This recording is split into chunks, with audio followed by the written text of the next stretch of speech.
Hi everyone, welcome to RS Academy. This is Sunil. ఈ video సెషన్లో మనం NIT Andhra Pradesh కోసం complete details చూసుకోబోతున్నాం. Right from branch wise closing rank, percentile required and marks అప్రాక్సిమేట్గా. So and CSC branch వైజ్గా కావాల్సిన ranks ఏంటి, and next ఈసీకి సంబంధించి హోమ్ స్టేట్ క్లోజింగ్ ర్యాంక్ ఎంత, అదర్ స్టేట్ క్లోజింగ్ ర్యాంక్ ఎంత, అలా బ్రాంచ్ వైజ్ నేను చూపించబోతున్నాను. లైక్ ఈసీఈ, సిఎస్సి అండ్ అలాగే ఈ ట్రిబుల్ ఈ, మెక్కి, biotechnology, civil and chemical engineering and metallurgy. And దాంతోపాటుగా జోసా వాళ్ళు రిలీజ్ చేసిన, సో అఫీషియల్గా రిలీజ్ చేసింది, సో ఎన్ఐటి ఆంధ్రప్రదేశ్ యొక్క ఎలాగుంది అంటే లైక్ ఫీజు ఏంటి, హాస్టల్ ఫీజు ఏంటి, అండ్ ఇయర్ వైజ్ ప్లేస్మెంట్స్ ఎలాగా, ఎంత పర్సంటేజ్ ఆఫ్ ప్లేస్మెంట్స్ అనేది జరుగుతుంది అన్న డీటెయిల్స్ కూడా కంప్లీట్గా ఈ వీడియో సెషన్లో మనం డిస్కస్ చేసుకోబోతున్నాము. సో ఎన్నో మీకు ఇంపార్టెంట్ వీడియోస్, మీ కెరియర్ని బిల్డ్ చేసే వీడియోస్ మన ఛానల్ నుంచి ఉన్నాయి కాబట్టి ఖచ్చితంగా ఛానల్ సబ్స్క్రైబ్ చేసుకోండి. ఈ వీడియో ఎవరికైతే నెసెసిటీ ఉందో వాళ్ళకు కూడా షేర్ చేయండి అండ్ ఖచ్చితంగా హైప్ బటన్ క్లిక్ చేయండి, సో దట్ ఇంకో 10 మందికి ఇలాంటి ఇంపార్టెంట్ వీడియోస్ షేర్ అవుతాయి. అండ్ మన నుంచి జోసా కౌన్సిలింగ్కి మీకు పర్సనల్ మెంటర్షిప్ కావాలంటే దానికి సంబంధించిన డీటెయిల్స్ కింద డిస్క్రిప్షన్లో ఉన్నాయి, ఖచ్చితంగా క్లిక్ చేసి చూడండి. సో దాన్ని బేస్డ్ ఆన్ మీరు పర్సనల్ మెంటర్షిప్ తీసుకుంటే కూడా మీకు ఇంకా బెటర్గా కౌన్సిలింగ్ కోసం అర్థం చేసుకోవడానికి, మీ ర్యాంక్కి బెటర్ సీట్ రావడానికి చాలా ఛాన్స్ ఉంటుంది. ఓకే, సో ఇక చూసుకోండి. మెటలర్జీకి సంబంధించి చూసుకుంటే కనుక ఓపెన్ కేటగిరీలో హోమ్ స్టేట్ క్లోజింగ్ ర్యాంక్ వచ్చి 61,466 ఉంటే అదర్ స్టేట్ క్లోజింగ్ ర్యాంక్ వచ్చేసి 52,304 ఉంది. ఓకే, సో హోమ్ స్టేట్లో చివరి అతనికి 61,466 ఉన్న ర్యాంక్ అతనికి కూడా వచ్చింది. ఇక్కడ అదర్ స్టేట్కి మనం చివరికి 52,304 అతనికి మాత్రం వచ్చింది. ఈడబ్ల్యూఎస్లో 8,935 హోమ్ స్టేట్, 7,875 వచ్చి అదర్ స్టేట్. సో ఓబీసీ ఎన్సీఎల్కి వచ్చేసరికి 19,254, ఇక్కడ 17,472.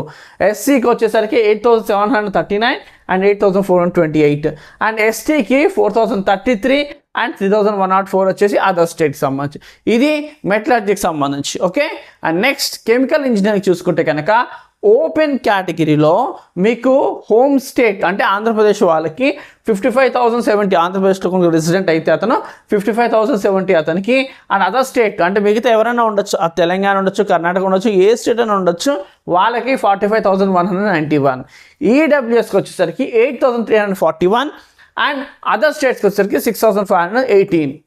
ఓబీసీ ఎన్సీఎల్కి వచ్చేసరికి 18,478, ఇక్కడ 15,943.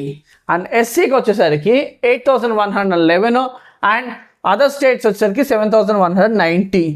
ఎస్టీకి 2,368 అండ్ అదర్ స్టేట్స్ వాళ్ళకి 2,867. ఓకేనా, ఇది కెమికల్ ఇంజనీరింగ్ యొక్క డీటెయిల్స్. ఇకపోతే నెక్స్ట్ సివిల్ ఇంజనీరింగ్కి వచ్చేసరికి ఓపెన్ కేటగిరీలో హోమ్ స్టేట్ వచ్చేసరికి 53,333 ఉండగా అదర్ స్టేట్ క్లోజింగ్ ర్యాంక్ 52,976 ఉంది. అదే ఈడబ్ల్యూఎస్ క్యాండిడేట్స్కి 7,728 హోమ్ స్టేట్ క్లోజింగ్ ర్యాంక్ అయితే అదర్ స్టేట్ క్లోజింగ్ ర్యాంక్ వచ్చి 7,490 ఉంది. ఓకే, సో ఓబీసీ క్యాండిడేట్స్ చూసుకుంటే 18,473 అండ్ అదర్ స్టేట్ వాళ్ళకి 16,779. ఎస్సీ 6,773, అదే అదర్ స్టేట్ చూసుకుంటే 7,854 క్లోజింగ్ ర్యాంక్ ఉంది. ఎస్టీకి వచ్చేసరికి 3,632 and other state closing rank వచ్చి 2,377 ఉంది. ఓకే, ఇది ఇప్పుడు బయోటెక్ సంబంధించి చూసుకుంటే కనుక ఓపెన్ కేటగిరీలో హోమ్ స్టేట్ వాళ్ళకి 61,356 ఉండగా అదర్ స్టేట్ వాళ్ళకి 53,398. ఓకే, 898.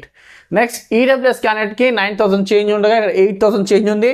అండ్ ఓబీసీ వాళ్ళకి 20,000 చేంజ్, ఇక్కడ 18,000 చేంజ్లో ఉంది. ఓకే, ఎస్సీ క్యాండిడేట్స్కి 9,866 ఉండగా ఇక్కడ అదర్ స్టేట్స్లో 8,173 ఉంది. ఓకే, నెక్స్ట్ ఎస్టీకి వచ్చేసరికి 3,799 హోమ్ స్టేట్ క్లోజింగ్ ర్యాంక్ అయి ఉండగా అదర్ స్టేట్స్కి వచ్చేసరికి 2,887 ఉంది. ఓకే, నెక్స్ట్ మెక్కి చూసుకుంటే కనుక ఓపెన్ కేటగిరీలో 44,846 ఉండగా ఇక్కడ చాలా నీరర్గా ఉంది, 43,912లో ఉంది. ఓకే, ఈడబ్ల్యూఎస్కి 6,000 చేంజ్ ఉండగా ఇక్కడ కూడా ఇంచుమించులోనే ఉంది. మెక్కి ఇక్కడ 15,000 చేంజ్లో ఉండగా ఇక్కడ 14,000 చేంజ్లో ఉంది.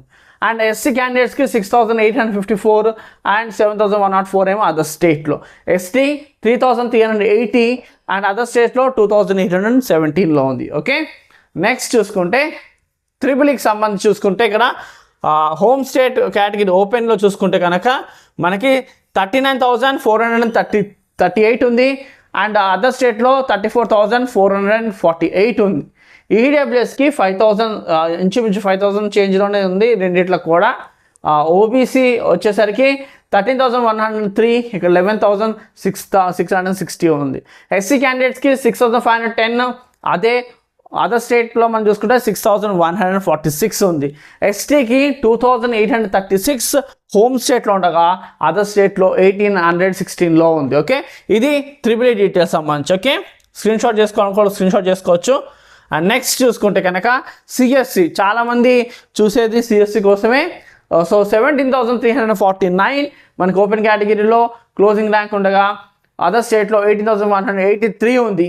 ఈడబ్ల్యూఎస్ క్యాండిడేట్స్కి 2,417 ఉండగా అదర్ స్టేట్లో మనకు 3,005 ఉంది. ఓకే, నెక్స్ట్ ఓబీసీకి వచ్చేసరికి 6,789 క్లోజింగ్ ర్యాంక్ ఉండగా అదర్ స్టేట్లో 5,921 ఉంది. ఎస్సీ క్యాండిడేట్స్కి 3,397, ఇక్కడ 3,153 ఉంది. ఎస్టీ క్యాండిడేట్స్కి 1,500 ఉండగా ఇక్కడ అదర్ స్టేట్లో 206 ఉంది. ఓకే, సో ఇప్పుడు మనము ఈసీ డీటెయిల్స్ చూసుకుంటే కనుక ఇంచుమించు ఉంది. ఓపెన్ కేటగిరీలో 26,000 చేంజ్ ఆల్మోస్ట్.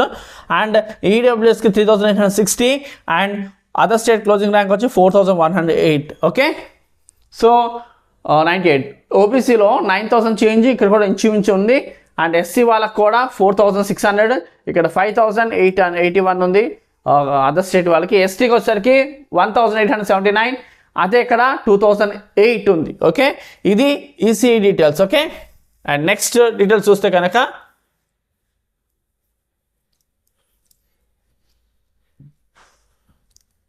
ఓకే, ఇప్పుడు ర్యాంక్ వైజ్ అసలు ఎంత ఉండాలి ఏంటి అని. సిఎస్సికి అయితే కనుక చూడండి, మనకి 20K బిలో మనకు ఉంటే కనుక సిఎస్సి వచ్చే అవకాశం ఉంటుంది. అదే ఈసీకి అయితే 20K నుంచి 30K మధ్యలో ర్యాంక్ ఉండాలి. అదే త్రిబుల్ఈకి అనుకోండి 30K నుంచి 40K మధ్యలో ర్యాంక్ ఉన్న వాళ్ళకి వస్తుంది. అండ్ మెకానికల్ వాళ్ళకి 40K to 45K వరకు ఉన్న వాళ్ళకి వస్తుంది. సివిల్ 45K to 60K ఉన్న వాళ్ళకి కూడా వస్తుంది. అండ్ కెమికల్ 45K నుంచి 60K వరకు వస్తుంది. బయోటెక్నాలజీ అండ్ మెటలర్జీ ఆపై 60 ఎబో ఉన్న వాళ్ళకి కూడా ఇక్కడ బయోటెక్నాలజీ అండ్ మెటలర్జీకి ఛాన్స్ ఉంది. సిఎస్సిలో రావాలి అంటే కనుక 20 లోపే మీ ర్యాంక్ ఉండాలి. ఓకే, ఈసీ నెక్స్ట్ అదే ఆర్డర్లో 20 to 30, 30 to 40, triple E mech 40 to 45, civil 45K to 60, civil కెమికల్కి ఇంచుమించు కాంపిటీషన్ ఉంటుంది. అలాగే బయోటెక్ మెటలాజీకి కూడా ఇంచుమించు కాంపిటీషన్ ఉంటుంది. ఓకే, సో ఇప్పుడు the most important branch wise closing rank, percentile, marks. దీన్ని బట్టి మీకు ఒక ఐడియా అన్నది వస్తుంది మీరు ఎక్కడ ఉన్నారని. సిఎస్సికి 9K to 17K అప్రాక్స్గా ఉంది. అప్రాక్స్ డీటెయిల్స్ ఇవి. పర్సంటైల్ వచ్చేసి 98.8 to 99.2 వరకు. Marks 170 to 200. అదే ఈసీఈ రావాలంటే 16K to 26K ఉండాలి. 98 to 98.6 percentile. Marks 150 to 175. Next ట్రిపుల్ఈకి 26K to 34K approx closing rank. 97.2 to 97.8, 135 to 160 marks ఉండాలి. మెక్కి 25K to 43K, 96.6 to 97.3 percentile required. Approx marks వచ్చి 130 to 150. Next civil 38K to 50K, 96 to 96.5, 120 to 140 marks. And next కెమికల్కి 38K నుంచి 49K rank మధ్యలో ఉండాలి. 96 to 96.5 percentile, 120 to 140 marks ఉన్న వాళ్ళకి వచ్చే అవకాశం ఉంది. బయోటెక్కి 54K to 59K వరకు, 95 to 96 పర్సంటైల్ వాళ్ళకి, 110 to 130 మార్క్స్ ఉన్న వాళ్ళకి. నెక్స్ట్ మెటలర్జీ వాళ్ళకి 50K నుంచి 58K ఉండాలి. 95 to 96 పర్సంటైల్ ఉండాలి. 110 to 130 మార్క్స్ ఉండాలి. సో ఇది కంప్లీట్ ఫిగర్ అవుట్ అనమాట. సో ఇప్పుడు అసలు ప్లేస్మెంట్స్ ఎలా ఉన్నాయి, దీని ఫీజు ఎలా ఉంది, ఏం డీటెయిల్స్ అనేది క్లియర్గా చూసుకుందాం మనం. ఓకే, ఇది జోసా అఫీషియల్ రిలీజ్ చేసింది యాక్చువల్గా. ఓకే, సో దీంట్లో చూసుకుంటే కనుక మనకి ఫస్ట్ సో ఫీజ్ డీటెయిల్స్ చూసుకుందాం. సో పర్ సెమిస్టర్ ఒక్కో సెమిస్టర్కి ఎంత 62,500 రూపీస్ అనమాట. సో ఇది ఎస్సీ ఎస్టీ క్యాండిడేట్స్కి ఉండదు, మిగతా క్యాండిడేట్స్కి మాత్రం ఈ పర్ సెమిస్టర్ ఫీజు 62,500 మాత్రం కట్టుకోవాలి. అండ్ అదర్ ఫీజు 24,600 అన్నది ఖచ్చితంగా అందరూ పే చేసుకోవాలి, మిగతా అందరూ కూడా. సో ఇది మాత్రం ఎస్సీ ఎస్టీస్కి ఉండదు, ఇది మాత్రం అందరికీ ఉంటుంది. అంతకుముందు ఇంకా ఎక్కువ ఉండేది, అరౌండ్ 27 దాకా ఉండేది, ఇప్పుడు తగ్గించడం జరిగింది 24,600. హాస్టల్ ఫీజు మాత్రం పెంచడం జరిగింది, అంతకుముందుతో పోల్చుకుంటే ఇప్పుడు ఎక్కువ పెంచారు, అరౌండ్ అప్రాక్స్ 40,000 అన్నమాట. దీంట్లో కాషన్ డిపాజిట్ ఉంటుంది 8,000. సో నాన్ రిఫండ్, అది రిఫండ్ లాస్ట్లో రిఫండ్ చేస్తారు. ఇది ఈ 8,000 మాత్రం హాస్టల్ మెయింటెనెన్స్, అంటే ఏ డ్యామేజ్ మనం చేయకపోతే ఈ కాషన్ డిపాజిట్ రిఫండబుల్ అనమాట. హాస్టల్ మెయింటెనెన్స్ ఛార్జెస్ వచ్చి 11,000 అండ్ మెస్ ఛార్జెస్ వచ్చేసి 21,000. మొత్తంగా కలిపి మనకి 40,000 అన్నది అడ్మిషన్ టైంలో మనం పే చేయాల్సి ఉంటుంది. ఓకే, సో నెక్స్ట్ చూసుకుంటే కనుక మనకి ఏమేమి స్పోర్ట్స్ చూస్తారు, అవుట్డోర్ స్పోర్ట్స్ ఏంటి అన్న డీటెయిల్స్ ఇవి, outdoor sports details. And next అలాగే indoor sports details. And next NSS unit సంబంధించి Swachh Bharat blood donation camps జరుగుతాయని. And next the most important placement సంగతి. ప్లేస్మెంట్ స్టార్ట్స్ 21 to 22 దగ్గర నుంచి టిల్ డీటెయిల్స్ చూసుకోవచ్చు. 21 నుంచి 22 దాకా చూసుకుంటే కనుక మనకి టోటల్గా number of student register placements కోసం రిజిస్టర్ అయిన వాళ్ళు 320 మెంబర్స్ రిజిస్టర్ అయితే అందులో 320 మెంబర్స్ రిజిస్టర్ చేసుకున్నారు ప్లేస్మెంట్ కోసం. 311 మెంబర్స్కి ప్లేస్మెంట్ వచ్చింది. Okay, so almost 97.19% of placement అనేది జరిగింది. 320లో 311, 97.19%. యావరేజ్ ప్యాక్ వచ్చి 7.05 యావరేజ్ ప్యాక్, లోయెస్ట్ ప్యాకేజ్ వచ్చి 3.4, హైయెస్ట్ ప్యాకేజ్ వచ్చేసరికి 47.3 LPA వచ్చింది అనమాట. క్లియర్ కదా? సో ఇది 21 to 22 టైంలో. అదే 22 to 23 వచ్చేసరికి 311 మెంబర్స్ రిజిస్టర్ చేసుకోవడం జరిగింది. 270 మెంబర్స్కి మనకి రావడం జరిగింది, ప్లేస్మెంట్ వచ్చింది. సో అరౌండ్ 86.82% ప్లేస్మెంట్ రావడం జరిగింది. సో యావరేజ్ ప్యాకేజ్ కొంచెం పెరిగింది, ఇక్కడతో కంపారిజన్ చేసుకుంటే ఇక్కడ 7 ఉంది, ఇక్కడ చూసుకుంటే 8.04 దాకా పెరిగింది. లోయెస్ట్ ప్యాకేజ్ కూడా పెరిగింది, హైయెస్ట్ ప్యాకేజ్లో మాత్రం లేదు, 47.3 ఉంది, ఇక్కడ 47 రిజిస్టర్ అయింది. ఓకే, నెక్స్ట్ 2023 to 24 చూసుకుంటే కనుక 391 మెంబర్స్ రిజిస్టర్ చేసుకోవడం జరిగింది. నెంబర్ ఆఫ్ స్టూడెంట్స్ రిజిస్ట్రేషన్ పెరిగింది కానీ స్టూడెంట్స్ గాట్ ప్లేస్ కొంచెం తగ్గింది, అరౌండ్ 250. సో 63.94% మాత్రమే మనకి ప్లేస్మెంట్స్ వచ్చినాయి. 7.22 lakh per annum, lowest package 3.6, highest package వచ్చి 44.1. సో అన్నీ కూడా కొంచెం ఈ ఇయర్తో పోల్చుకుంటే ఇక్కడ డౌన్ అయింది కొంచెం. నెక్స్ట్ 24-25 దాకా చూసుకుంటే కనుక 481 మెంబర్స్ రిజిస్టర్ చేసుకుంటే 352 మెంబర్స్ మనకి ప్లేస్ అవ్వడం జరిగింది. అరౌండ్ 73.18% మనకి ప్లేస్మెంట్స్ అది రావడం జరిగింది. ఇది కంప్లీట్గా డీటెయిల్స్ మీకు. సో ముఖ్యంగా పేరెంట్స్ ఎక్కువగా ఆలోచించేది ఫీజ్ డీటెయిల్స్. సో కాబట్టి ఫీజ్ డీటెయిల్స్ అంతా కరెక్ట్గా ఒకసారి చూసుకోవచ్చు, స్క్రీన్ షాట్ చేసుకోవచ్చు. ఓకేనా? సో ఇది కంప్లీట్గా డీటెయిల్స్ మీకు క్లియర్గా అర్థమైంది అనుకుంటున్నాను. ఎన్ఐటి ఆంధ్రప్రదేశ్ సంబంధించి, ఎన్ఐటి ఆంధ్రప్రదేశ్ కాదు మిగతా ఎన్ఐటీస్, ఐఐటీస్, మిగతా అన్నిటికి సంబంధించి కూడా వీడియోస్ ఉన్నాయి. దానికి సంబంధించిన ప్లేలిస్ట్ కింద డిస్క్రిప్షన్ ఇచ్చాము, ఆ ప్లేలిస్ట్ క్లిక్ చేయండి. అందులో మీకు కావాల్సినవన్నీ వరుస పెట్టి ఉంటాయి, ఒకసారి చూడండి, మీకు ఒక ఐడియా అనేది వస్తుంది.